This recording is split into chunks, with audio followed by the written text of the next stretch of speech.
Hey, today I'm going to do a quick review on this LED headlamp that I picked up off of Amazon. So in this kit you get two headlamps. You get this one and the one that I'm wearing. I like having a headlamp because it gives you a nice light source with keeping your hands free. Don't have to worry about wires and cords and things like that.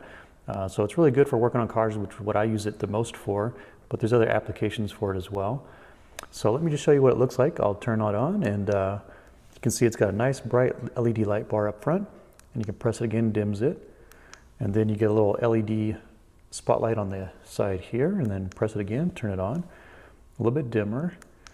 And another cool feature is we can turn it back on, and there's a second button that I can press, and it has a hand sensing motion. So I can just put my hand up near it and it'll turn it on and off.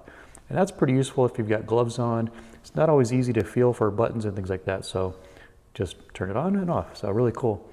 So let me bring you in real quick and we'll get a closer look at these headlamps. Okay, so we got a couple more parts in the box here. They give you two of these USB Type-C charging cables, one for each headlamp.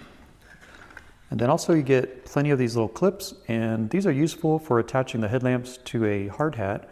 So you just attach this part to the brim of the hat, and then you slide in the strap in here, and just use as many of these as you need to securely fasten a headlamp to your hat. So I think that's a nice addition. So a closer look at the headlamp itself. We've got the two buttons here. So this one was the power button, so it turns on the strip.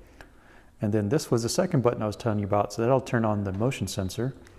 So we'll just press it like that, and then turns it on and off with just a motion. So that's a pretty handy feature. It's nicely constructed, kind of a rubberized material.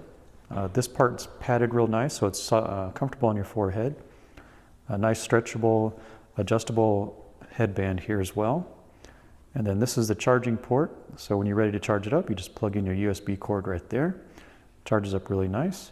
So overall, I've used this quite a bit for work on my cars and other projects. Been pretty happy with it. So if you're looking for a nice LED strip headlamp, take a look at this one.